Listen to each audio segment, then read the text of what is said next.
ನಿಮಗೆ ಗೊತ್ತಿರ್ಬೋದು, ಈಗ ಅವ್ರು ಆಲ್ರೆಡಿ ಪರಪ್ಪನ ಅಗ್ರಹಾರದಲ್ಲಿದ್ದಾರೆ. ಸೊ ಅವ್ರನ್ನ ಬಳ್ಳಾರಿ ಜೈಲಿಗೆ ಇವತ್ತು ಶಿಫ್ಟ್ ಮಾಡಬೇಕು ಬೇಡವಾ ಅನ್ನೋದು ಒಂದು ಅರ್ಜಿ ಹಾಕಿದ್ದಾರೆ. ಯಾರು ಇದ್ರು ಅವ್ರ ಪರ ವಕೀಲರು ಶಿಫ್ಟ್ ಮಾಡಬೇಕು ಅಂತ. ಬಟ್ ಅದು ಇವತ್ತು ಆದೇಶ ಬರುತ್ತೆ, ಮಾಡಬೇಕಾ ಮಾಡಬಾರ್ದು ಅನ್ನೋದು.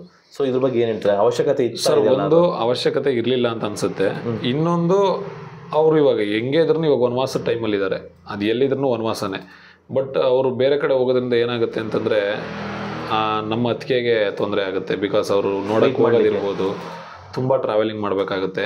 ಆ ಹೆಣ್ಮಗ್ಳಿಗೂ ಸರ್ ಎಲ್ಲರ ಕೈ ಕೂತ್ರೆ ರಕ್ತನೇ ಅಲ್ವಾ ಸರ್ ಬರೋದು. ಇವಾಗ ಎಲ್ಲೋ ಒಂದು ಕಡೆ ಅವ್ರು ಕಷ್ಟದಲ್ಲಿದ್ದಾರೆ ಅಂದ್ಬಿಟ್ಟು ನಾವು ಸಿಕ್ಕಿದ ಕಡೆ ಎಲ್ಲ ವಿಚಾರದಲ್ಲಿ ಟಾರ್ಗೆಟ್ ಮಾಡ್ಬಿಟ್ಟು ಕುಯ್ತಾ ಹೋದರೆ ಮನುಷ್ಯ ಎಷ್ಟು ಅಂತ ತಡ್ಕೊಳಕ್ಕಾಗುತ್ತೆ. ಬಟ್ ಆ ತಾಯಿಗೆ ನಾವು ಎಷ್ಟು, ಆ ತಾಯಿ ಬಗ್ಗೆ ಮಾತಾಡೋಕ್ಕೆ ಯಾರಿಗೂ ಯೋಗ್ಯತೆ ಇಲ್ಲ ಬಿಡಿ, ಮಾತಾಡಲೂಬಾರ್ದು. ಆ ತಾಯಿ ಇವತ್ತು ಅಷ್ಟೆಲ್ಲ ಕಷ್ಟದ ಏನು ಮಾಡೋಂಗಿಲ್ಲ ಸರ್. ದೇವ್ರುಗಳಿಗೆ ಕಷ್ಟ ಜಾಸ್ತಿ ಬರೋದು, ಕಷ್ಟ ಜಾಸ್ತಿ ದಾಟದ್ಮೇಲೆ ಅವ್ರು ದೇವ್ರುಗಳಾಗುತ್ತೆ. ಇದರಲ್ಲೇ ಆನ್ಸರ್ ಇದೆಯಲ್ಲ ಸರ್. ಸೊ ನಿಮಗೆ ಬೇಸರ ಇದೆಯಾ ಶಿಫ್ಟ್ ಮಾಡಿ? ಖಂಡಿತ ಬೇಸರ ಇದೆ ಸರ್, ಖಂಡಿತವಾಗ್ಲೂ ಬೇಸರ ಇದೆ. ಬೇಸರ ಯಾರಿಗಿರಲ್ಲ ಹೇಳಿ.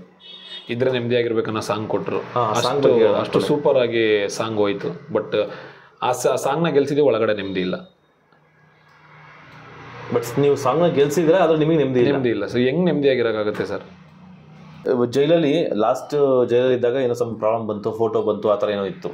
ಬಟ್ ಈ ಸಲ ಆ ಥರ ಏನು ಸಮಸ್ಯೆ ಆಗಿಲ್ಲ, ಅಥವಾ ರಾಜಾತಿಥ್ಯ ಕೊಡ್ತಾವ್ರೆ ಅನ್ನೋದಾಗ್ಲಿ. ಬಟ್ ಏನೇ ಆಗಲಿ ಆ ಥರದ್ದು ಏನು ಸಮಸ್ಯೆ ಇಲ್ದಿದ್ರು ಶಿಫ್ಟ್ ಮಾಡಬೇಕು ಅನ್ನೋದು ಒಂದು ಒತ್ತಡ.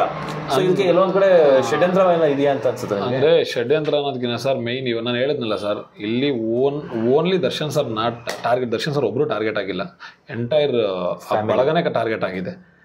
ಹತ್ರ ಇದ್ರೆ ಹೋಗಿ ಬರ್ತಾರೆ. ಸೊ ದೂರ ಆದ್ರೆ ಅವ್ರಿಗೂ ಒಂಚೂರು ಕಷ್ಟ ಆಗಲಿ, ಏನು ಬೇಕಾದ್ರೂ ಇರ್ಬೋದು. ಇಲ್ಲ ಎಲ್ಲ ಒಂದು ಕಡೆ ಇಲ್ಲಿದ್ದರೆ ಅಲ್ಲಿ ಸುತ್ತಮುತ್ತ ಇರೋರ ಜೊತೆ ಅಕಸ್ಮಾತ್ ಆ ವ್ಯಕ್ತಿ ಒಂಚೂರು ಆ್ಯಕ್ಟಿವ್ ಆಗಿ ಇರ್ತಾರೆ. ಬಟ್ ಅಲ್ಲಾದರೆ ಇನ್ನೂ ಒಂಚೂರು ಮೈಂಡ್ ಡಿಸ್ಟರ್ಬ್ ಆಗ್ಬೋದು, ಇಲ್ಲ ಇನ್ನೂ ಡಿಸ್ಟರ್ಬ್ ಮಾಡೋಣ ಅಂತಲೇ ಇರ್ಬೋದು. ಅಥವಾ ಕಾನೂನಲ್ಲೇನೋ ಆ ಥರದ್ದು ಮಾಡಲೇಬೇಕು ಅಂತ ಏನಿಲ್ಲ ನನ್ನ ಪ್ರಕಾರ, ಇಲ್ಲ ನಮಗೆ ಗೊತ್ತಿರೋ ಪ್ರಕಾರ. ಬಟ್ ಒಳ್ಳೆಯದು, ಅವ್ರಿಗೆ ಮಾಡ್ತಿರೋರಿಗೆಲ್ಲ ಭಗವಂತ ಚೆನ್ನಾಗಿಟ್ಟಿರಲಿ. ಆ ಚೆನ್ನಾಗಿಟ್ಟಿರುವಾಗ ನಮ್ಮ ಬಾಸ್ ಆಚೆ ಬಂದ್ಬಿಟ್ಟು ಇವ್ರು ಮಾಡಿರೋ ತಪ್ಪು ಅಂತ ಗೊತ್ತಾದಾಗ ಅವ್ರಿಗೆ ಪ್ರಾಯಶ್ಚಿತ್ತ ಆಗುತ್ತಲ್ಲ, ಅದನ್ನು ನಾವು ಕಣ್ಣಾರೆ ನೋಡೋ ಥರ ಶಕ್ತಿ ಕೊಡಲಿ.